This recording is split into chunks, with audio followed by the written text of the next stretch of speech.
Einstein'ın çok güzel bir lafı var. Demiş ki, aptallık ya da delilik aynı şeyleri yapıp farklı sonuçlar beklemek demektir demiş. Bu diyet programlarının hepsi aynı şey, kalori kısıtlaması. Özellikle Amerika'dan esen rüzgarlar bize saçma sapan, aslı astarı bilimsel dayanağı olmayan bir takım şeyler getirdi. Az az sık sık yemek gibi. Az az sık sık yemenin bir başka adı pis boğazlıktır. İnsan günde 6-7 defa beslenmez.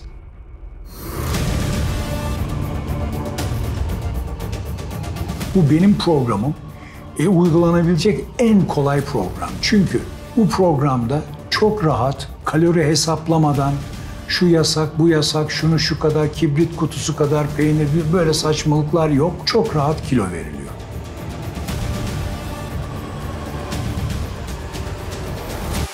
Merhaba, ben Doktor Yavuz Yörükoğlu. 1955 Ankara doğumluyum. Tıp Fakültesini İstanbul Tıp Fakültesi'nde okudum, bitirdim. Kalp damar cerrahisi ihtisasını da Hacettepe Üniversitesi Kalp damar cerrahisi anabilim dalında bitirdim. İngiltere'ye gittim. 1 sene Cambridge Üniversitesi'nde, 3 sene de Londra St. Thomas Hastanesi'nde çalıştım. Yurda dönüşte değişik hastanelerde ve üniversitelerde görev aldım. Sağlıklı kilo vermenin yolları nelerdir hocam? Bu tabii 10 puanlık uzman sorusu.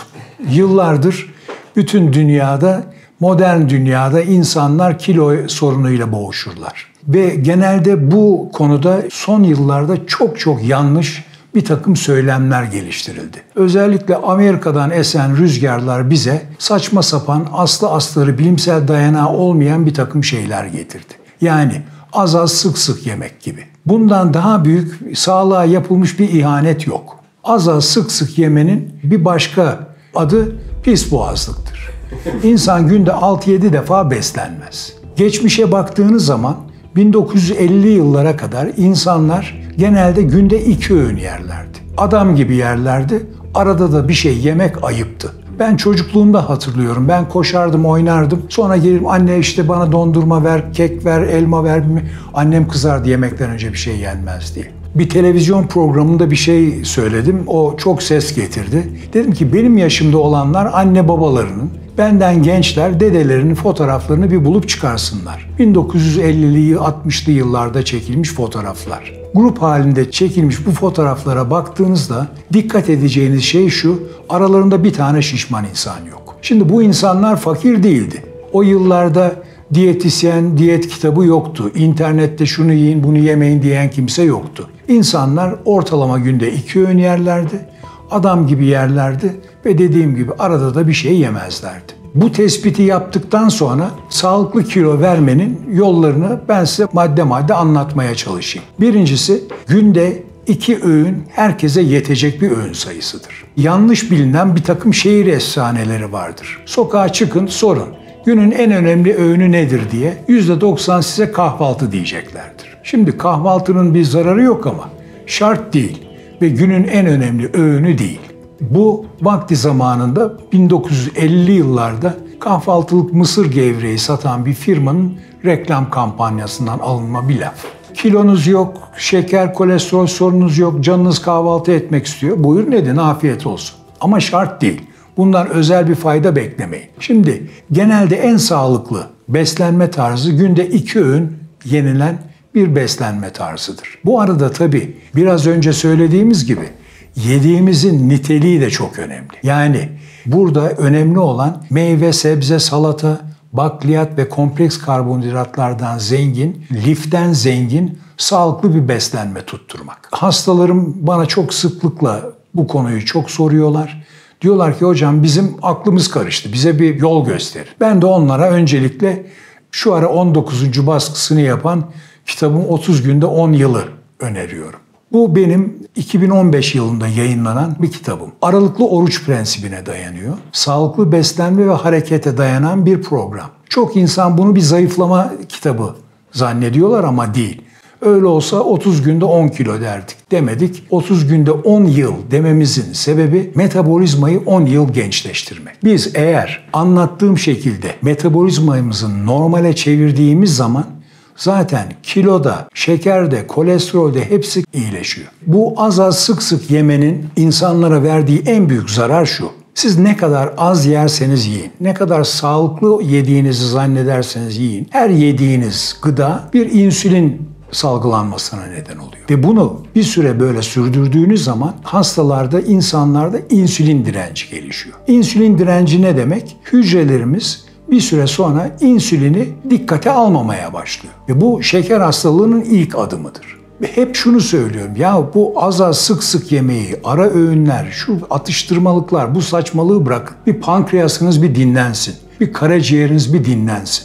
Aralıklı oruç prensibi bundan 5-10 sene önce gündeme gelen çok önemli bir prensip. Dünyanın tüm din ve kültürlerinde bir oruç geleneği vardır ve hep orucun insan sağlığına olan etkilerinden bahsedilir. Bilim dünyası bunu yeni yeni keşfetti. Biz belirli bir süre kalori almadığımız zaman, oruç tuttuğumuz zaman genellikle kalori almamanın 14. saatinde hücrelerimizde otofaji denilen bir mekanizma oluşuyor. Otofaji hücrelerimizin içinde lizozom denilen hücrelerin çöpçülerinin yaptığı bir temizlik harekatı. Hücrelerdeki eskimiş proteinleri, organelleri yiyor, yerine tazeleri yapılıyor. Yani otofaji aynı zamanda bir geri dönüşüm ve gençleşme hareketi. Şimdi biz oruç tuttuğumuz zaman veya aralıklı oruç uygulamasını yaptığımız zaman karaciğerimiz dinleniyor, pankreasımız dinleniyor, hücrelerde insülin direnci kırılıyor,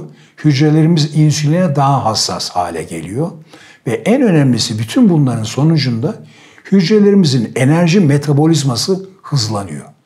Şekeri, aldığımız gıdaları daha çabuk yakabiliyor, daha efektif yakıyor. Yani bir yerde arabaya süper benzin koymuş gibi oluyorsunuz. Benim kitabımda aralıklı oruç prensibi 16 saat kadar kalori almamayı öngörüyor. Bunun da mekanizması gayet basit. Akşam 8'den sonra hiçbir şey yenilmiyor. Zaten kimsenin yememesi lazım. Akşam 8'den sonra yenilen yemek sindirilemez, uyku kalitesini bozar, buna karşı bir yatkınlığınız varsa reflüye neden olur. Dolayısıyla akşam 8'de yeme faslını kapatıyoruz. 12'de yattığımızı varsayalım, gitti 4 saat. 8 saatimizi de yatakta uykuda geçirdiğimizi düşünürsek ne oldu? Gitti 12 saat. Kahvaltıyı atlıyoruz, ilk öğünümüzü 12'de yiyoruz. Yani açlık süresi veya oruç süresi düşünecek olursanız hep bir topuk 4 saat. Ama o 4 saat otofajinin başlaması için ve metabolizmamızın yağ yakma moduna girmesi için en önemli o 4 saat. Hele o sabah 8 ile 12 arasında bir yürüyüş yaptığınız takdirde metabolizmamız cayır cayır yağ yakmaya başlıyor. İşte kilo vermenin kilit noktası burası. Hocam kilo vermeyi takıntı haline getirenlere ne tavsiye edersiniz? Tabii şimdi bu insanlar genelde defalarca diyetisyen diyeti dediğimiz bu az sık sık yemek, kalori saymak gibi bir takım yöntemleri denemiş kişiler. Şimdi yapılan bilimsel çalışmalar şunu gösteriyor. Bu şekilde kalori kısıtlamasına dayanan zayıflama diyetlerinin başarı oranları bir yılın sonunda %9 civarında. Bu diyetlere başlayanların yaklaşık yarısı zaten ilk 10-15 günde lastiği patlatıyorlar. Geri kalan %50'si bu işe verdikleri çaba ölçüsünde kilo verebiliyorlar. Ancak görülen şu ki o kilolar çok çabuk alınıyor ve sonuçta bu tür bir zayıflama diyetine girenlerin ancak bir yıl sonunda %9'u başarılı olabiliyor. Şimdi bu tür girişimler genellikle 1'de 2'de kalmıyor. Bu kişiler maalesef bunun sıkıntısıyla ayrı ayrı doktora, diyetisyene gitmiş, defalarca denemiş, defalarca başarısız olmuş kimseler. Ve bu tabii ki insanda ister istemez psikolojik strese neden oluyor. Ve bir takım son derece yanlış, tamamen karşı olduğum obezite cerrahisi gibi saçma sapan işlere kalkışıyorlar. Ama psikolojileri bozuk olduğu için bunları düşünüyorlar. Benim bu kişilere önerim bir kere her şeyden önce benim programımı uygulamaları. Einstein'ın çok güzel bir lafı var. Demiş ki aptallık ya da delilik aynı şeyleri yapıp farklı sonuçlar beklemek demektir demiş. Bu diyet programlarının hepsi aynı şey. Kalori kısıtlaması. Az az ye, sık sık ye. Ya 10 senedir bunu söylüyorlar. Eğer bu programlardan birisi başarılı olsaydı 40 tane kitabın daha yazılmasına gerek olmazdı. Demek ki bir şeyi yanlış yapıyorsun. Nedir o şey? İşte temel felsefe yanlış olunca hep böyle yanlış gider. Bunu kırmak lazım. Bu kişiler doğru yönlendirildiği takdirde kilo vermeyecek insan yok. Ben ameliyat randevusu almış, son çare olarak bana gelmiş onlarca belki yüzlerce kişiyi kilo verdirdim ve bu ameliyatlardan da kurtardım. Bu kilonun yanı sıra daha önemlisi, biliyorum o konuyu da işlemek istiyorsunuz. Bu kilo verme süreciyle birlikte hastalarda şeker, kolesterol, hatta hipertansiyon ve kalp hastalığı gibi hastalıklar dahi gerileyebiliyor. Hocam, kilo vermeye yarayacak süper gıdalar nelerdir? Tek başına kilo verdiren bir gıda yok. Ancak kilo vermenin, kilo dengesinin en önemli unsurları lifli gıdalar. Lifli gıdalar derken de meyveleri, sebzeleri, salataları ve bakliyatı kastediyoruz. Bu şekilde bir dengeli beslenme aynı zamanda bizim bağırsaklarımızdaki faydalı probiyotik bakterileri de besliyor. Ve bu probiyotik bakteriler bizim şeker ve kolesterol metabolizmamız üzerinde son derece etkili. Şimdi bu sözünü ettiğimiz gıdalar, yani lifli gıdalar, probiyotik bakterilerin en önemli gıdası. Biz onları besliyoruz, onlar da karşılığında bize iyi bakıyorlar. Sağlıklı bir kilo dengesi için dengeli beslenmek ve özellikle kompleks karbonhidratlar, yani tam tahıllar, bakliyat, meyve, sebze ve salatalar elzem. Hocam, peki çevremizde ne yesem kilo almıyorum diyen insanlar var. Bunların sırrı nedir? Bunun bir sırrı olduğunu zannetmiyorum. Bu konuda yapılmış araştırmalar var. Bu insanlar genellikle esasen ölçülü yiyorlar. Ve de genelde daha hareketliler. Şimdi kilo dediğimiz şey yediğimiz, yani aldığımız kalori ile yaktığımız kalori arasında bir denge. Siz eğer yaktığınızdan daha fazla kalori alıyorsanız kilo alıyorsunuz. Şimdi dolayısıyla bu insanlar genelde ya ölçülü yiyorlar, doğru şeyleri yiyorlar. Çünkü oturup bir leğen salata yeseniz bunun kalori değeri 50 kalori. Öte yandan 2 parça baklava yeseniz belki 300-400 kalori. Yani ne yediğiniz, bunun niteliği çok önemli. Kilolu bir insan en hızlı nasıl zayıflar? Biraz önce bahsettiğim şekilde aralıklı oruç yöntemiyle. Yani bu işin kolayı yok. Biraz zahmet gerektiriyor. Biraz günlük alışkanlıklarımızı değiştirmeye bakıyor. Ancak şöyle söyleyeyim, bu benim programım. Uygulanabilecek en kolay program. Çünkü bu programda 30 gün boyunca alkol ve tatlılar dışında herhangi bir yasak yok. 2 öğünde istediğiniz gibi yiyorsunuz. Arada bir şey yemiyorsunuz. Ve çok rahat, kalori hesaplamadan şu yasak, bu yasak, şunu şu kadar, kibrit kutusu kadar peynir, böyle saçmalıklar yok. Çok rahat kilo veriliyor. Peki hocam, bir haftada 20-30 kilo vermek mümkün mü? Peki ne kadar sağlıklı? Mümkün değil. Ayrıca sağlıklı da değil. Yani bilimsel guideline'lar haftada 3-4 kilo maksimum verilmesini öneriyor. Zaten benim programımda örneğin bunu hakkıyla uyguladığınız takdirde kilonuzun yaklaşık %10'unu veriyorsunuz. Diyelim ki 90 kilosunuz, bir ayın sonunda 9 kilo vermiş oluyorsunuz. 100 ise 10 kilo vermiş oluyorsunuz gibi. Bu iyi bir ölçü. Onun dışında böyle zırıl zırıl aç kalmaya dayanan ya da bir takım olmadık gıdalarla çok daha yüksek oranda kilo vermeye çalışmak çok akılcı ve sağlıklı bir şey değil. Bu karşılaştırma vardı hocam, ideal kilo.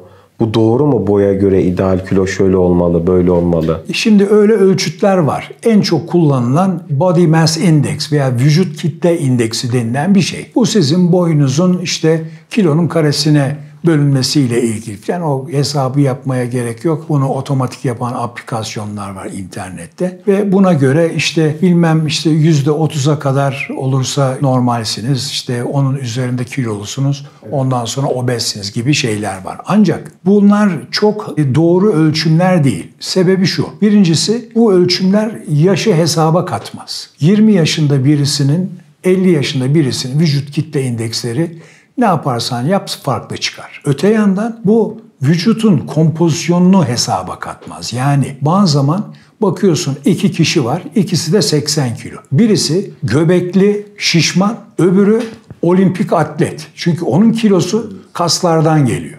Diğeri ki yağlardan geliyor. Dolayısıyla vücut kitle indeksi o kadar hassas bir ölçüm değil.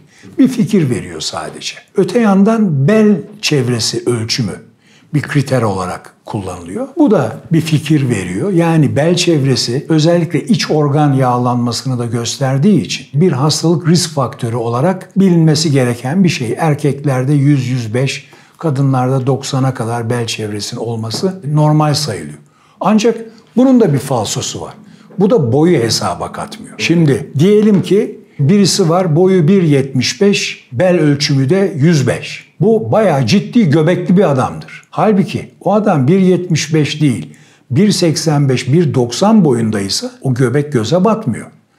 Demek ki o da sağlıklı bir ölçüm değil. En sağlıklı ölçüm ve ideal kilo, bu konuyla ilgili bir iki de videom var. Bel çevresinin göbeğe olan oranıdır. Bu oranı hesapladığınız zaman eğer 0.55 çıkıyorsa veya altında 0.55'e kadar, normal 0.55'in üzerinde kilolu vesaire sayılıyor. Yani bu daha sağlıklı, daha hassas bir ölçüm. Bunu gelen hastalarımızın değerlendirmesinde zaten kullanıyoruz. Hocam bir de Türk kahvesi olayı var. Türk kahvesi ayda 10 kilo zayıflatır mı? Yok, öyle bir şey yok. Şimdi Türk kahvesinin bu konuyla da ilgili çok ilgi gören bir videom var. Filtre kahve ya da Türk kahvesi, yani öyle köpüklü alefortan foni kahveler değil, harbi kahveler. Gerçekten kahvenin insan sağlığına çok önemli etkisi var. Kilo konusuna gelince kahvenin kilo verdirmeye yardımcı etkisi metabolizmayı biraz hızlandırıyor olmasından kaynaklanıyor. Ama bu hızlandırma %1-2 civarındadır. Dolayısıyla ben hiçbir şeyden kısmayayım, normal yiyeyim, günde 5 tane kahve içeyim, zayıflayayım. Öyle bir şey yok. Kilo vermeye yardımcıdır ama. Doğru. Hocam günde kaç litre su içersem kilo veririm? Su içmekle kilo verilmiyor. Öyle bir şey yok. Yeteri kadar su almak metabolizma açısından önemli. Ancak zaten susuz kalan kimse yok. Yani Allah bize bir susama duygusu vermiş. Şimdi o konuda da bir videom var. Hep sorarlar, İnsan ne kadar su içmeli? Kimisi 3 litre diyor, kimisi 5 litre diyor. Hatta bir şeyde, yine televizyon programında bayağı ses getirdi. Bir genç arkadaşımız güzelliğine günde içtiği 6 litre suya bağlamış. 20 yaşında. Ne yaparsan yap zaten güzel. Cildi de güzel, kendisi de güzel. 45 yaşına gel de bak bakayım, damacana ile içsen o su fark etmez. Yani su içmek önemli ama suyun bir dozu yok. Susadığınız zaman su içeceksiniz ama fazlası faydalı değil. Yani hep söylediğim bir şey var. Bir şey faydalı diye daha fazlası daha faydalı değil. Günde 10 litre su içerseniz vaktinizin çoğunu tuvalette geçirirsiniz ve kilo da vermezsiniz. Peygamber Efendimiz oruç tut, sıhhat bul demiştir. Bu konu hakkında ne düşünüyorsunuz?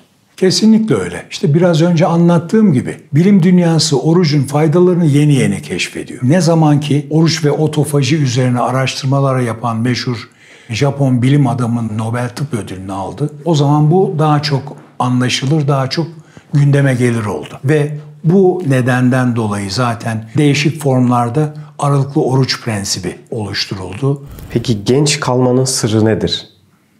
İşte 10 puanlık, hatta 100 puanlık uzman sorusu.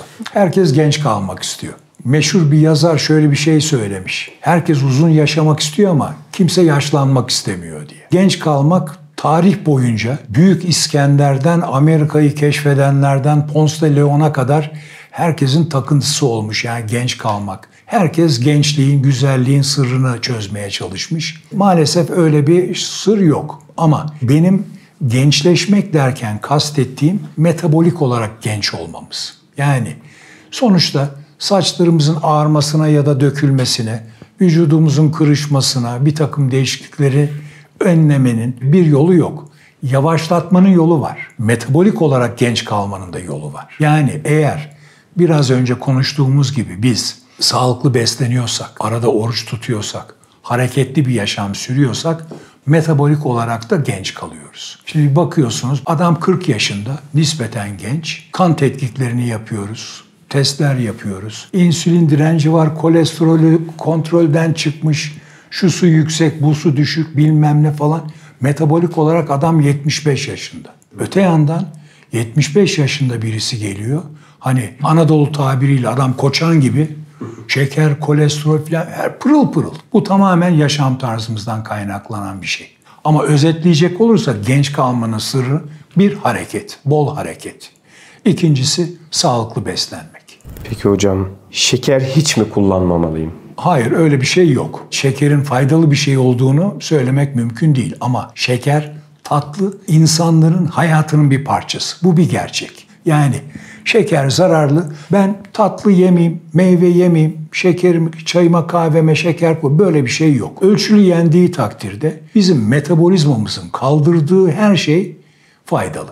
Dolayısıyla şeker yenmeyecek diye bir şey yok.